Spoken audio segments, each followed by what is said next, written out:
And George Collins, the wheat farmer, would never again weather the Canadian winters or look for crocuses in early spring.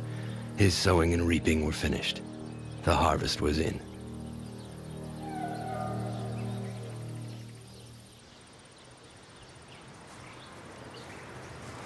This is Casino War Cemetery. It contains the graves of 4,500 Commonwealth servicemen who died opening the road to Rome.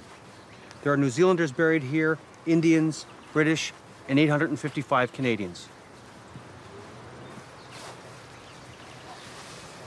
This is the grave of Private D. Pook of the New Zealand Infantry, and he was killed in action at Casino on the 7th of March, 1944, and he was aged 22.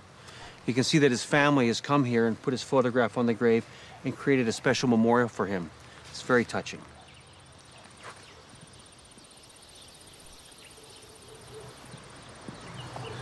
This is the grave of Sergeant A.G. Elliott of the North Irish Horse of the Royal Armoured Corps. And he was killed in action at the Adolf Hitler line on 23rd May 1944 in support of the Canadian breakthrough. His personal inscription reads, "For God, for King and country, for loved ones, he freely gave even unto death." He was aged 23.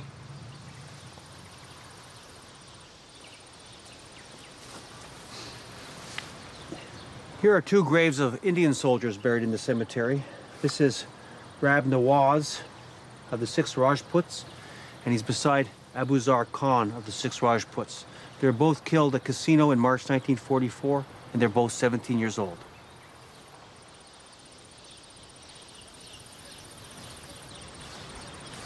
This is the grave of Private A.J. Doucette, Carlton and York Regiment, and he was killed in action 23rd of May 1944 in the breaking of the Hitler line.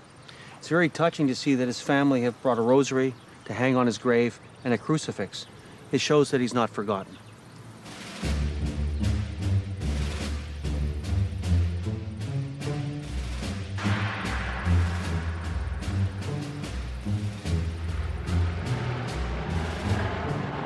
Less than 2 weeks after the Canadians break the Hitler line, the Germans retreat from Rome, declaring it an open city.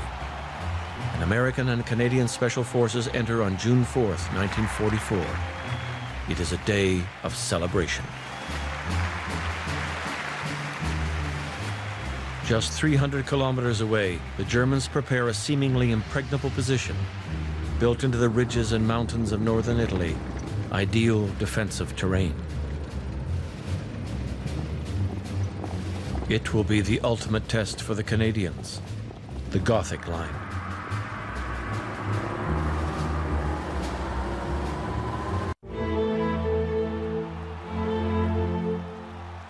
The Allies liberate Rome on June 4th, 1944. This great victory captures headlines throughout the world.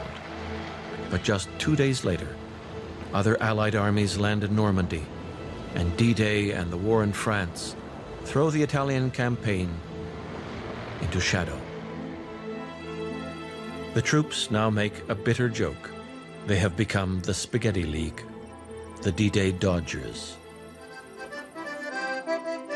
In 1944, the Allies hoped to strike across the Po Valley and into Austria, at the heart of Nazi Europe. But first they must break through the Gothic Line, which runs across northern Italy to the Folia River Valley.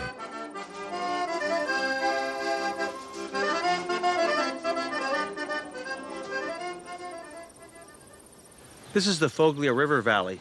You can see where the river enters the Adriatic over at Pescara. The Gothic line ran through this river valley.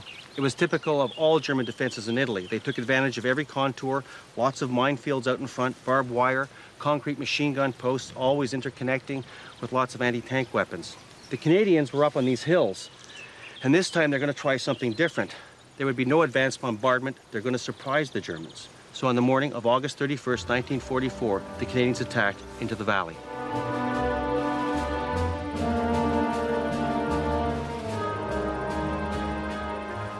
The Allied command puts the Canadians at the center of the surprise attack, but it gets bogged down, and reserves are called in to assault the heart of the Gothic Line.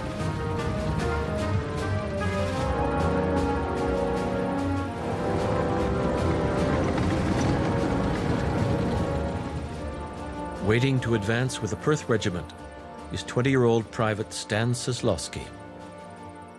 We were on the ridge looking down on the Gothic line.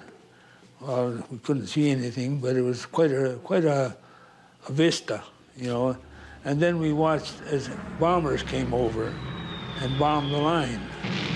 And we were sitting there like spectators at a ball game up in the hillside. And then we come to Folio River. And there was a scene of utter confusion. I'd never seen tanks mingling with trucks and jeeps and guys hooting and hollering and smoke and everything else going on. It was chaos. And that kind of unsettles you. You don't know what the heck's going on here.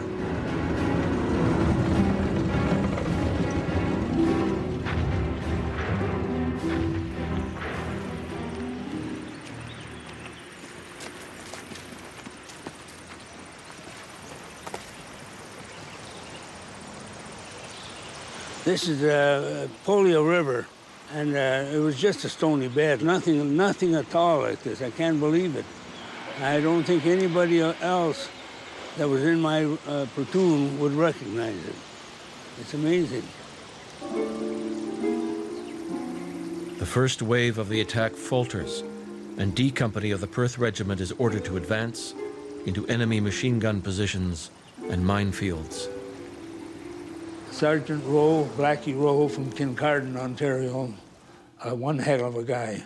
And my Sammy Ridge, also a damn good officer. And they waved us into the field on our right. There's a wire fence there. And on the fence was these triangle signs with Achtung Minen painted on them. I thought, are these guys crazy? And I forget exactly the words I said. I bitched at Blackie Rowe. He says, quit running off at the mouth. Get over that fence, damn it. So I went over the fence, mouthing off under my breath, you know. Okay, Stan, over you go. Boy, my heart was really flipping. And I walked up to where that line of trees, the vineyard starts. That's about where I was, because I was the first or second man in line climbing the fence. So they said, okay, forward. And we started up the thing, and that's when the explosions started. Suddenly my friend, Gord Forbes, was right beside me, just maybe 6 feet away, and he stepped on a mine. So you stopped to try to help him, and Sergeant Rowe right behind me, get the hell going, Stan. Try to make yourself light, but how can you? When the guys kept going up on mines, banging here, banging there, you realize you're in a spot where you may never emerge. There were shoe mines, there were little wooden affairs that the mine detector couldn't pick up. And they had a 1/4 pound block of TNT, and just enough to blow a man's foot off.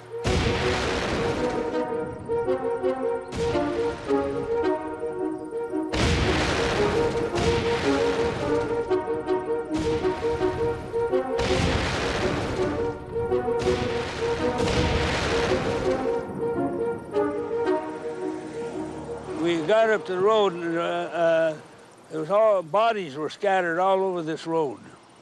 I didn't count them. There was Baker Company men that were shot up by the machine gun from the ridge. The guns would open up, and they were chattering along the ditch, slamming the bullets. You could hear them thwacking into the bodies that were already there. Baker Company has been decimated. Now it is Dog Company's turn to cross the same road with no cover against the same German machine gun. But the gun covers a vital point on the road that the Germans forgot to blow up. It bridges a huge anti-tank ditch at the heart of the Gothic line. D Company Sergeant Blackie Rowe coolly times the machine gun's fire and orders his men to cross in between its deadly bursts. If Dog Company can get across the road, they will have breached the Gothic line. And the sergeant somehow saw that, and he says, okay, finally, he says, first 2 men, when that gun fires next time, as soon as it stops, you hustle ass across the road. They made it. My God, I was stunned. Well, I was in the next group. I said, holy God, here it comes. Well, I never knew I could run 100 yards in 9 seconds flat. I went across that road so fast. The whole company got through. Not a guy got hit, and it was a master stroke. And we got across to that embankment, right where the cemetery is. In a bold move, the men of D Company have slipped through a crack in the Gothic line. But now they must assault the high ground at the center of the line. D Company's attack has caught the Germans by surprise and has allowed the Canadians to slip under the German guns and advance up towards their objective, Hill 121, piercing the Gothic line.